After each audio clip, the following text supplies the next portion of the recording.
கருத்து நிறைந்த குட்டிக்கதை.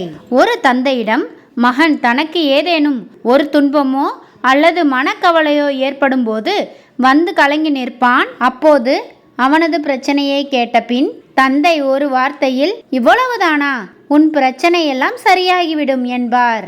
அவனுக்கும் சில நாட்களில் அந்த பிரச்சனையோ துன்பமோ இல்லாமல் போய்விடும். அந்த மகனும் வளர்ந்தான். தந்தைக்கும் வயதானது.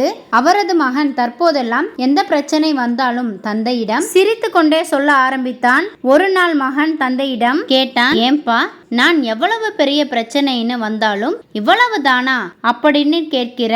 எனக்கு அந்த பிரச்சனை சுலபமா முடிஞ்சிடுது, எப்படிப்பா என்றான். அந்த தந்தை சிரித்து கொண்டே சொன்னார், சில வருடங்களுக்கு முன்னாடி பிரச்சனைனா கண் கலங்குவ.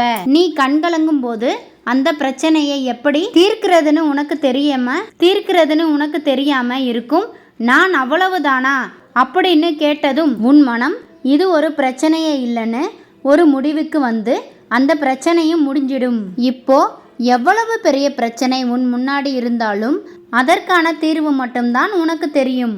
சின்ன வயசுல எனக்கு ஏதாவது பிரச்சனைனா என்னை பயமுறுத்த ஆள் இருந்தாங்களே தவிர தைரியம் சொல்ல ஆள் ரொம்ப கம்மியா இருந்தாங்க. அதனால தான் நான் எப்பவும் உன்கிட்ட எந்த பிரச்சனைனாலும் இவ்வளவுதானான்னு கேட்பேன் அப்படின்னு சொன்னார். நாம எவ்வளவு புத்திசாலியா இருந்தாலும் ஒரு நிமிடம் அவ்வளவா அப்படின்னு நினைச்சா நம்ம அங்கேயே நின்றுடுவோம். ஆனா இவ்வளவுதானா அப்படின்னு நினைச்சா அதை தாண்டி அடுத்த கட்டத்திற்கு போய்விடுவோம். இந்த வீடியோ பற்றிய உங்களது கருத்துக்களை கமெண்ட்ல சொல்லுங்க.